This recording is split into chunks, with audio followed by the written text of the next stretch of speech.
할렐루야. 우리 성가대 너무나 아름답고 너무나 은혜로운 찬양 주셔서 너무나 감사합니다. 특별히 오늘 더 좋았던 것 같아요. 우리 성가가 너무 가슴 깊이 울리는 은혜가 있었던 것 같아요. 우리 그런 의미에서 우리 박수로 한번 격려하겠습니다. 우리 잠시 기도하겠습니다. 오늘도 우리 주님을 우리 묵상하며 우리 침묵의 기도 우리 함께 드리겠습니다. Let us pray with silence.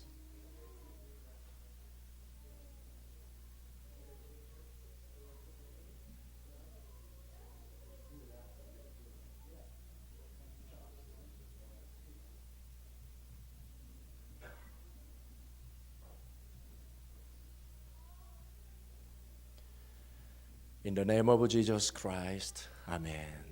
Amen.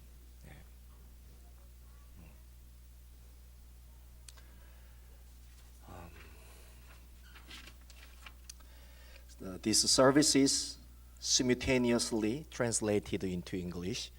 Please inquire sound system. Attendance or church staff for translation devices. 하나님이 우리를 창조하신 목적이 무엇이었을까요? 그것은 단연 하나님이 우리를 예배자로 세우시기 위해 우리를 창조하신 줄 믿습니다. 하나님이 우리를 구원하셨을까요? 그것도 마찬가지입니다. 우리를 예배자로 세우시기 위해 하나님께서 우리를 예수 그리스도로 말미암아 구원해 주신 줄 믿습니다.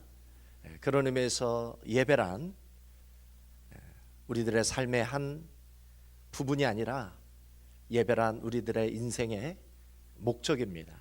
그리고 우리가 사는 이유이며 또 우리의 사명인 줄 믿습니다. The worship is our purpose, the reason of living and the mission. 그런 의미에서 이사야 말씀에서 이렇게 말씀하고 있어요. 우리 한번 파워포인트로 우리 한번 이사야 말씀 한번 읽어보겠습니다. 이사야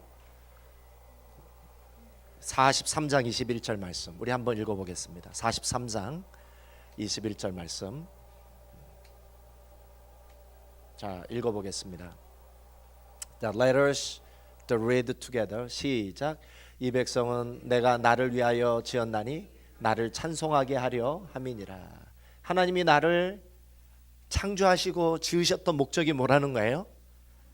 그렇죠. 하나님을 찬송하게 하려고 저와 여러분을 창조하신 줄 믿습니다.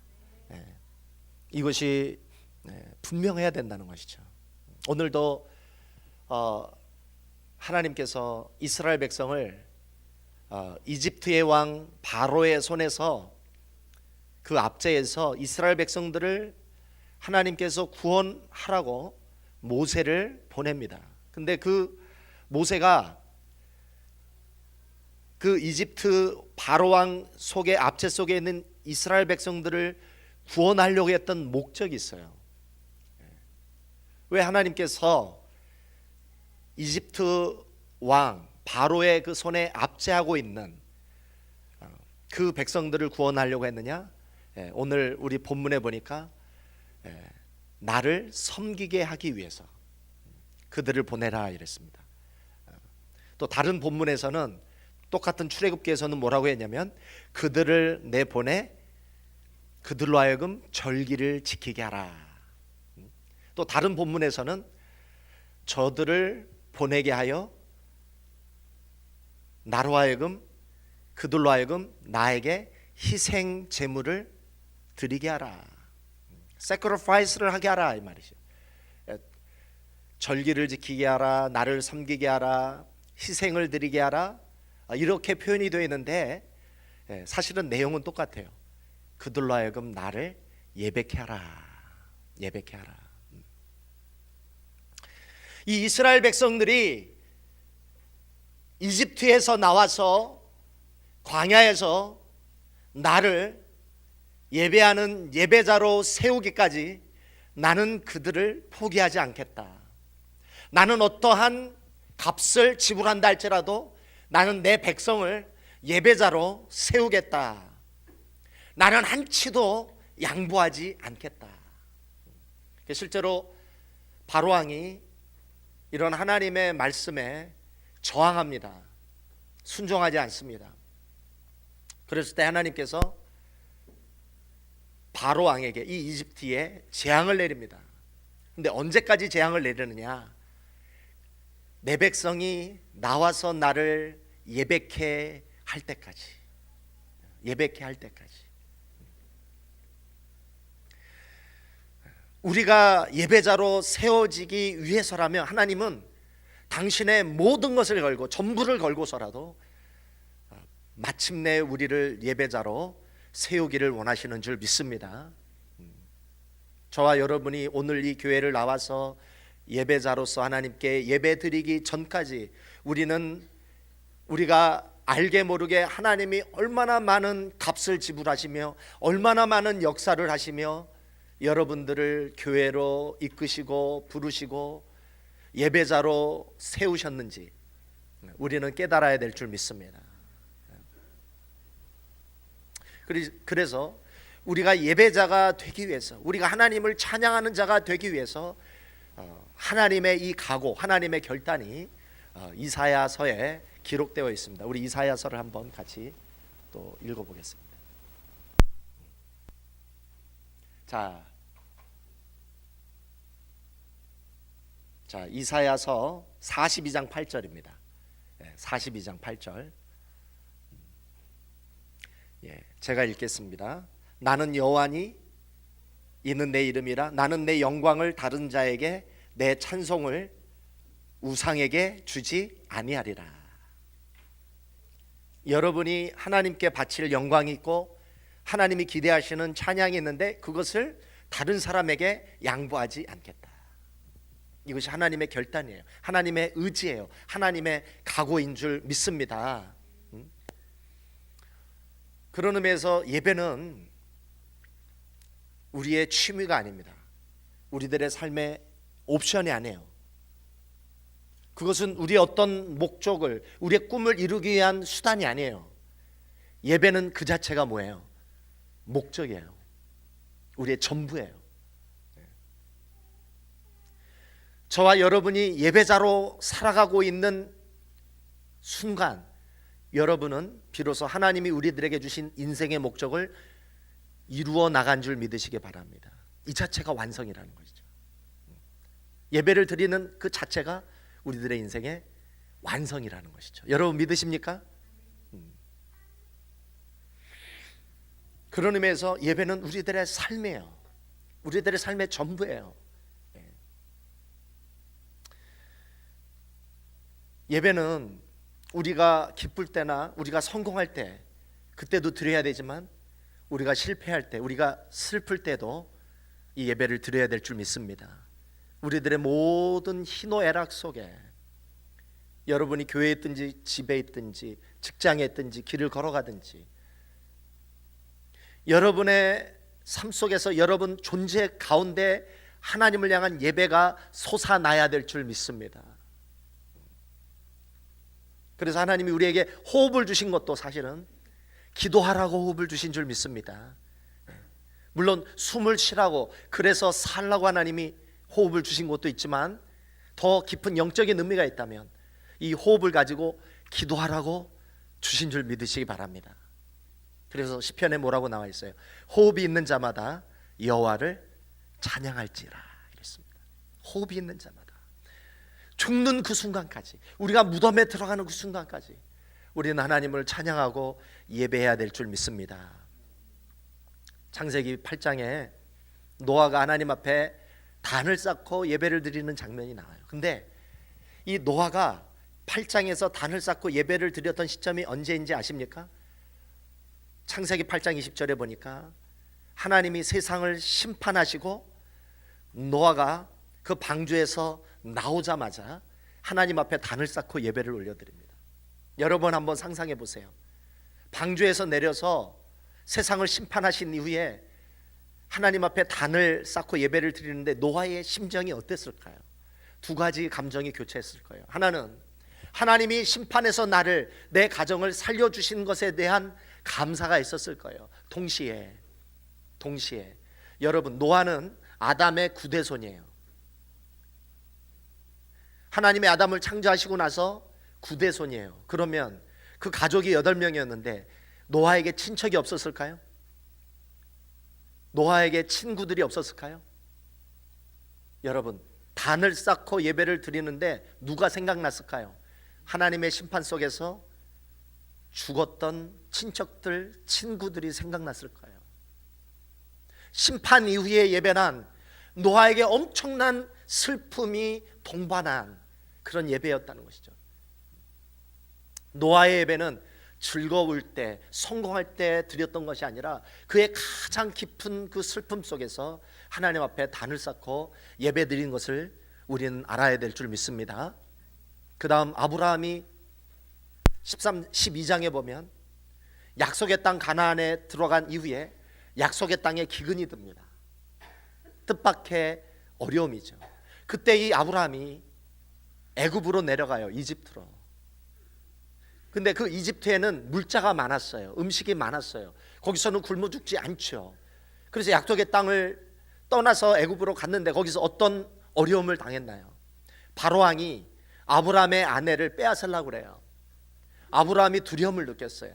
안 뺏기려고 버티면 자기 목숨도 죽을 것 같으니까 아내를 뭐라고 속이냐면 누이라고 속여요. 그래서 그 위기에서 모면해요. 그래서 아내까지 빼앗기죠. 그때 하나님이 도와주셔서 아내를 찾아옵니다. 엄청난 수치를 당합니다. 그리고 가나안에 오는데, 가나안에 오자마자 아브라함이 뭘 했을까요? 하나님의 이름을 부르며 예배를 드립니다. 아브라함이 언제 예배를 드렸어요? 수치를 당하고 실패하고 나서 예배를 드려요. 여러분이 정말 진정한 예배자라면, 여러분이 진정 믿음의 사람이라면 예배를 언제 드려야 됩니까? 성공해도 드려야 되고, 실패해도 드려야 되고, 기쁠 때도 드려야 되고, 슬플 때도 드려야 될 줄 믿습니다. 바로 하나님이 그것을 여러분들에게 기대하시는 것입니다.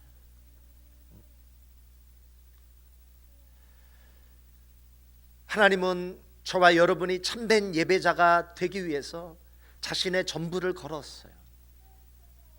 우리가 참된 예배자로 살아갈 수만 있다면 자기 아들도 아끼지 않으셨어요.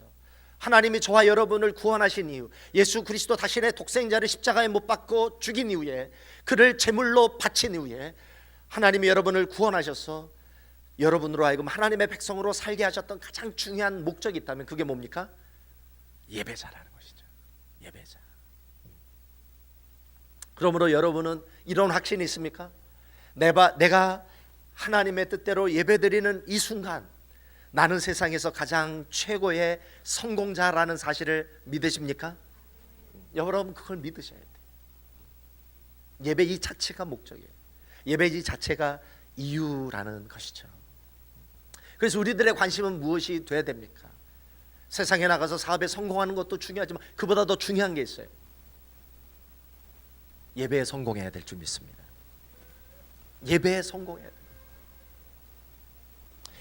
정말 하나님이 우리가 참된 예배자로서 살아가고 우리가 정말 예배로 성공하는 자로 살기를 하나님이 그렇게 간절히 원하신다면 우리는 하나님 앞에 예배 성공자로서, 참된 예배자로서 살아가야 될 줄 믿습니다. 그러면 우리는 어떻게 하면 참된 예배자로 살아갈 수 있을까요? 정말 하나님이 기뻐하시는, 하나님이 정말 찾으시는 참된 예배자로 우리는 하나님 앞에 나아갈 수 있을까요? 첫 번째, 우리가 참된 예배자로 하나님이 찾으시는 그 예배자가 되기 위해서 우리는 하나님을 전심으로 사랑하며 예배해야 될 줄 믿습니다. 우리 한번 말씀을 읽어보겠습니다. 마태복음 22장 한번 읽어보겠습니다. 마태복음 22장.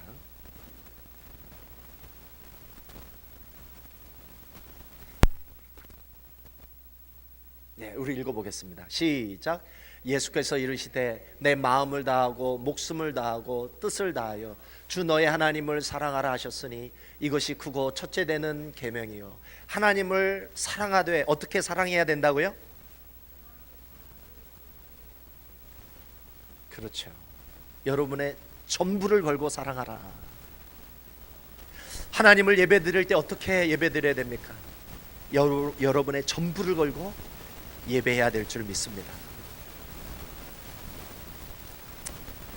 제가 이제 나중에 저 뉴헤븐 쪽에 박윤식 계열의 이단이 들어오고 지금 신천지가 저 뉴헤븐에 들어왔대요. 그래서 제가 이제 이단 세미나를 나중에 특강으로 할 텐데, 제가 이단을 연구하면서 굉장히 많은 도전을 받았어요. 어떤 도전을 받았냐면, 여호와 증인은 구원을 받으려면 어떻게 해야 구원을 받을까요? 여호와 증인. 여러분, 여호와 증인이 우리보다 전도 더 열심히 해요. 인정하십니까? 왜 그들이 전도하냐면 전도해야 구원받기 때문에 전도. 그게 여호와 증인의 교리에 있어요. 안식교는 여러분, 안식교 교리 중에 어떤 교리가 있냐면, 안식일을 죽을 때까지 단 한 번이라도 빠지면 그 사람은 구원이 있을까요, 없을까요? 안식교는 한 번이라도 빠지면 구원이 없어요. 요즘에 이제 신천지라는 이단이 번성하고 있습니다. 그들의 교리는 뭐냐? 신천지, 이만희를 재림주로 믿는 신천지 교인이 14만 4천이 되면 그 14만 4천이 구원을 받고 천국을 가서 천년왕국에서 왕같은 제사장으로 왕노릇하게 되어 있습니다. 그런데 지금 신천지가 열심히 포교 활동을 한 나머지 지금 19만이 됐어요. 그래서 그 신천지에서 14만 4천만 구원받으니까 어떻게 하고 있을까요? 지금 시험 보고 있어요. 교리 시험. 그래서 교리 시험 90점 이상이 넘어야 14만 4천 안에 들어갑니다. 그래서 지금 한국에서 스마트폰으로 이루고 다니는 사람들은 다 신천지예요. 뭐 하고 다닐까요? 시험 공부, 교리 공부. 우리는 어떻게 해야 구원받습니까? 성경에서는 예수님이 우리가 어떻게 해야 구원받는다고 가르쳐 주셨어요. 믿음으로 받는 줄 믿으시기 바랍니다. 우리는 믿음으로 받으니까 너무 쉽게 받는 것처럼 생각해서 우리가 좀 이단보다 열심히 떨어져요. 솔직히 그들은 어떤 의미에서 잘못된 교리지만 자신의 생애 전부를 걸고 구원은 받으려고 노력을 하잖아요. 우리는 믿으면 되니까 너무 쉽네, 이렇게 이제 생각하고 우리가 열심히 떨어질 수 있는데, 그렇지 않습니다. 믿음으로 산다는 것은 단지 지적으로 우리가 예수님을 인정하는 것, 거기에서 멈추는 것이 아니라 우리들의 생애를 걸고 인생을 걸고 하나님을 사랑하고 이웃을 사랑할 때 하나님께서 우리들을 기뻐하시며 또 우리들을 마침내 구원해 주실 줄 믿습니다. 오늘 그런 의미에서 우리 찬양팀, 우리 성가대 헌신 예배를 통해서, 우리 헌신 예배를 통해서 우리가 결단해야 돼. 다시 초심으로 돌아가야 돼. 처음 예수님을 믿었던 그때 그 열정, 그 믿음, 그 초심으로 돌아가 우리가 정말 하나님을 전심으로 예배하고 찬양하는 자가 되어야 될 줄 믿습니다. 제가 우리 윤성빈 선수가 아시아 최초로 스켈레톤 그 종목에서 금메달을 따고 나서 너무나 제가 감격했어요. 감동했어요. 그래서 이 윤성빈 선수가 금메달을 따고 나서 인터뷰한 것을 제가 기사로 한번 찾아봤어요. 그랬더니 윤성빈 선수가 이렇게 고백을 했어요. 썰매를 타고 내려올 때 가속력을 높이기 위해 하루 8끼를 먹으며 몸무게를 75kg에서 87kg까지 늘렸고, 스타트 때 중요한 하체 근육을 키우기 위해 240kg에 이르는 역기를 들었습니다. 둘레 63cm인 윤성빈의 강철 허벅지는 이렇게 만들어졌습니다. 무더위 위에서 입에서 단내가 나는 육상 훈련으로 100m 달리기 기록도 11초 2까지 앞당겼습니다. 장비와 비디오 분석, 육상, 웨이트 트레이닝 등 분야별로 세분화된 코치진의 헌신적인 지도도 큰 힘이 됐습니다. 비결은 그냥 노력이에요. 정말 잘하고 싶다는 마음, 그런 마음을 갈구하다 보니 여기까지 왔습니다. 올림픽 그 한 순간을 위해 그가 4년 동안 피 흘리며 준비하며 자기를 단련한 그 결과 그가 금메달을 딸 수 있었다는 것이죠. 여러분이 어떻게 하면 정말 하나님 앞에 최고의 예배자로, 진정한 예배자로 이 예배에 성공하고 이 예배를 통해서 하나님을 만나고 여러분이 은혜를 받는 자가 될 수 있을까요? 어떻게 해야? 윤성빈 선수처럼 이 1시간 예배를 위해 여러분이 최선을 다해 준비하고 최선을 다해 여러분이 예배를 위해 헌신해 나갈 때 여러분이 비로소 이 예배를 통해 진정으로 은혜 받을 수 있고 하나님을 만날 수 있는 줄 믿으시기 바랍니다. 그런 의미에서 여러분 이 1시간 예배를 위해 여러분 얼마나 준비하고 오시나요? 제가 우리 성가대 지휘자님 또 우리 찬양팀 리더에게 들었습니다. 이 예배를 위해 얼마나 준비하느냐 이렇게 들려줬는데 일주일 내내 준비한다는 거예요. 일주일 내내 기도로 준비한다는 거예요. 찬양 콘티를 짜기 15시간을 준비한다는 거예요. 여러분 성가가 그냥 이루어지는 게 아니고 찬양이 그냥 이루어지는 게 아니고 이런 뼈를 깎는 준비를 통해서 비로소 하나님 앞에 영광 돌리는 예배가 이루어지는 줄 믿으시기 바랍니다. 그런 의미에서 여러분도 정말 예배를 통해서 은혜 받기를 원하십니까? 여러분도 일주일 동안 준비하고 오셔야 될 줄 믿습니다.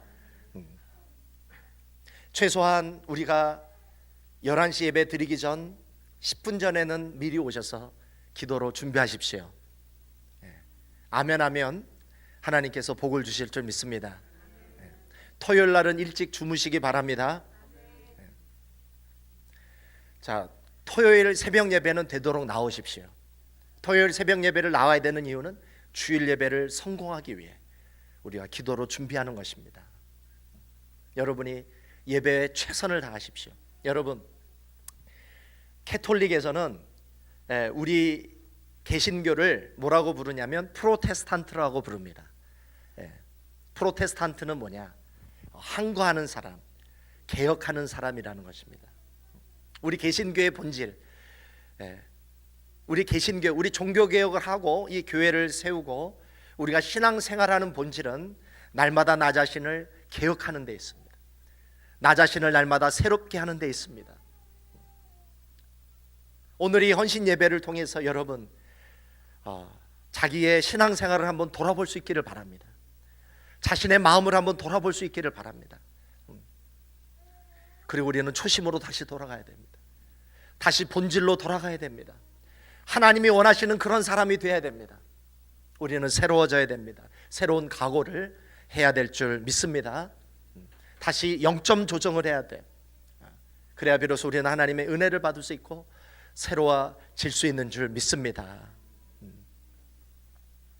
자, 두 번째, 우리가 하나님께 참된 예배자로 우리가 성공하기 위해서는 삶의 예배에서 승리해야 된다는 것이죠. 삶의 예배에서 승리해야 된다. 참 재미있는 말씀은 여러분 복음서와 바울 서신에 보면은 어떤 단어가 구원을 받기 위해서 우리가 어떻게 해야 되느냐라고 했을 때 어떤 단어가 많이 나오냐면 믿어야 한다라는 말씀이 자주 나옵니다. 믿어야 한다. 자, 그런데 계시록에서는 자, 믿는다는 단어 대신에 어떤 말을 쓰냐면 이겨야 한다라는 말로 쓰여지고 있다는 것이죠.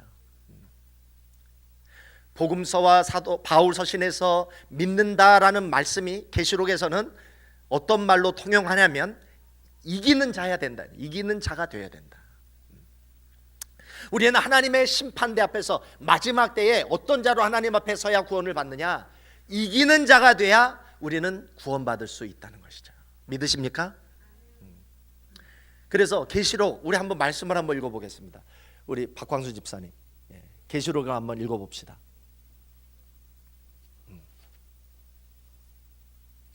자, 계시록 시작. 이기는 그에게는 내가 하나님의 낙원에 있는 생명나무의 과실을 주어 먹게 하리라. 그 다음 이기는 그에게는 내가 감추었던 만나를 주고 또 흰돌을 줄 터인데, 그 다음 이기는 자와 끝까지 내 일을 지키는 그에게 만국을 다스리는 권세를 주리니, 그 다음 이기는 자는 이와 같이 흰 옷을 입을 것이요 내가 그 이름을 생명책에서 결코 지우지 아니하고 그 이름을 내 아버지 앞에 그의 천사들 앞에서 시인하리라. 자, 여러분, 요것만이 아니라 계시록 끝까지 21장에 믿는다는 말씀 대신에 어떤 단어가 쓰여졌냐면 이기는 자라는 말씀이 쓰여져 있어요. 자, 믿는다는 말하고 이긴다는 말하고 똑같은 거예요. 우리가 예배에서 성공하려면 우리의 삶의 예배, 월요일에서부터 토요일까지 우리들의 삶에 드리는 예배가 성공할 때 주일 예배 1시간이 극도의 절정의 예배의 감격을 누릴 수 있다는 것입니다. 세상과 싸워서 이겨야 됩니다. 죄와 싸워서 이겨야 될 줄 믿습니다. 유혹과 싸워서 이겨야 될 줄 믿습니다. 나 자신과 싸워서 이겨야 될 줄 믿습니다. 물론 우리 100% 이길 수는 없어요. 싸우다가 넘어질 수 있습니다. 싸우다가 돌판매에 맞을 수 있습니다. 싸우다가 핍박당할 수 있습니다. 싸우다가 넘어질 수 있습니다. 그러나 그런 자라도 싸워서 이기려고 하는 그러한 애씀과 노력이 있는 자가 주일 예배 때 하나님께서 위로해 주시고 은혜를 내려 주실 줄 믿습니다. 그런 의미에서 여러분의 삶 가운데 하나님 앞에 이기는 자로서 서기 위해, 그 삶에서 승리하기 위해 얼마나 힘쓰고 애쓰고 노력하고 있습니까? 이 주일 예배 1시간 정말 최고의 은혜, 최고의 기적을 맛보기 위해 그 1시간을 우리는 바라보며 우리는 이 일주일을 하루하루 살아야 될 줄 믿습니다. 자, 세 번째, 우리가 참된 예배자로 예배에 성공하기 위해 우리는 어떠한 마음을 가지고 살아야 되는가? 자, 세 번째 중요한 원리는, 자, 우리의 예배는 개인적인 예배를 넘어서서 공동체의 예배라는 사실을 우리는 기억해야 합니다. 이게 중요한 것입니다. 우리는 물론 하나님 앞에 단독자로서 섭니다. 우리는 하나님 앞에 1대1로 섭니다. 구원도 우리는 하나님 앞에 1대1로 심판을 받고 1대1로 서게 될 것입니다. 그러나 우리의 예배는 바로 개인의 예배를 넘어서서 공동체 예배라는 사실을 우리는 기억해야 합니다. 우리는 공동체로서 또한 하나님 앞에 서며 이 공동체로서 하나님 앞에 예배를 드리는 자로서 서게 된다라는 사실이죠. 그런 의미에서 나 혼자 승리하고 나 혼자 하나님 앞에 거룩하게 준비하며 나 혼자 하나님 앞에 홀로 영광을 돌리며 은혜 받는 데서 멈추는 것이 아니라 우리는 이 공동체를 세워 나가야 될 줄 믿습니다. 나만 잘되게 하는 것이 아니라 이 공동체가 잘되게 하기 위해서 우리는 헌신해 나가야 될 줄 믿습니다. 올림픽에서도 개인전이 있고 단체전이 있습니다. 자, 우리가 하나님 앞에 개인 점수, 개인 크레딧도 있지만 우리가 이 공동체를 잘 세우게 되었을 때 하나님이 우리들에게 주시는 단체 점수도 있다는 것이죠. 공동체 점수도 있다는 것이죠. 여러분, 이걸 기억하셔야 됩니다. 그런 의미에서 여러분, 나만 돌아볼 뿐만 아니라 나만 잘 세울 그런 노력과 그런 생각과 그런 기도만 할 것이 아니라 여러분, 누구를 위해서도 기도해야 돼요. 이 공동체를 위해서도 여러분 기도해 나가야 될 줄 믿습니다. 단체전에서는 여러분 다 잘해야 돼요. 그래야 금메달 따는 거예요. 우리 가운데 좀 연약한 지체들, 특별히 새로 오신 분들, 이런 분들이 우리 공동체에 같이 녹아지기 위해서는 먼저 온 사람들이 낯설고 또 여러 가지 익숙지 않은 사람들을 우리는 섬겨 나가야 될 줄 믿습니다. 나도 물론 이 교회를 나와서 예배를 통해서 은혜를 받아야 되겠지만 우리 가운데 또 예배 가운데 은혜를 받지 못하는 사람들을 위해 함께 기도해 줘야 될 줄 믿습니다. 우리 가운데 소외된 사람이 없는가? 우리 가운데 연약한 사람이 없는가? 우리는 함께 돌아봐 나가야 될 줄 믿습니다. 함께 나가야 돼요. 그때 하나님께서 이 공동체를 축복하시고 그리고 우리 가정을 축복하시고 또 우리 개인을 축복해 주실 줄 믿습니다. 그래서 여러분 한 주를 살며 나 혼자 은혜 받을 것만을 위해 기도하지 마시고 우리 공동체 함께 생각하시고 또 우리 가운데 가장 연약한 사람들, 소외된 사람들, 그리고 처음 온 사람들, 아직도 이 교회에 적응하지 못하는 사람들, 이 교회 가운데 어려움을 가지고 있는 사람들을 우리는 돌아보며 그들과 함께 은혜 받는 자로 서 나가야 될 줄 믿습니다. 그래서 하나님이 우리들에게 말씀하셨어요. 우리 한번 읽어보겠습니다. 마태복음 읽어보겠습니다. 시작. 그러므로 예물을 제단에 드리려다가 거기서 내 형제에게 원망 들을 만한 일이 있는 것이 생각나거든 예물을 제단 앞에 두고 먼저 가서 형제와 화목하고 구해 와서 예물을 드리라. 자, 고린도전서 9장 말씀 또 읽어보겠습니다. 이것만 읽고 우리 같이 마치겠습니다. 내가 모든 사람에게서 자유로우나 스스로 모든 사람에게 종이 된 것은 더 많은 사람을 얻고자 함이라. 유대인들에게 내가 유대인과 같이 된 것은 유대인들을 얻고자 하며 율법 아래에 있는 자들에게는 내가 율법 아래에 있지 아니하나 율법 아래에 있는 자같이 된 것은 율법 아래에 있는 자들을 얻고자 하며 율법 없는 자에게는 내가 하나님께는 율법 없는 자가 아니요 도리어 그리스도의 율법 아래에 있는 자이나 율법 없는 자와 같이 된 것은 율법 없는 자들을 얻고자 함이라. 약한 자들에게 내가 약한 자와 같이 된 것은 약한 자들을 얻고자 하며 내가 여러 사람에게 여러 모습이 된 것은 아무쪼록 몇 사람이라도 구원하고자 함이니 내가 복음을 위하여 모든 것을 행함은 복음에 참여하고자 함이라. 아멘.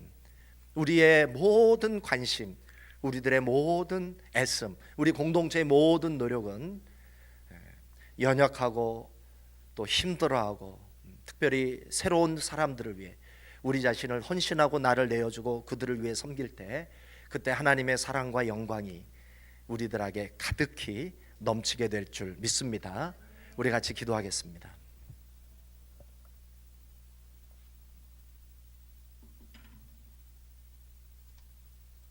우리 같이 기도하실 때 우리는 하나님 앞에 참된 예배자로 세워나가져야 합니다.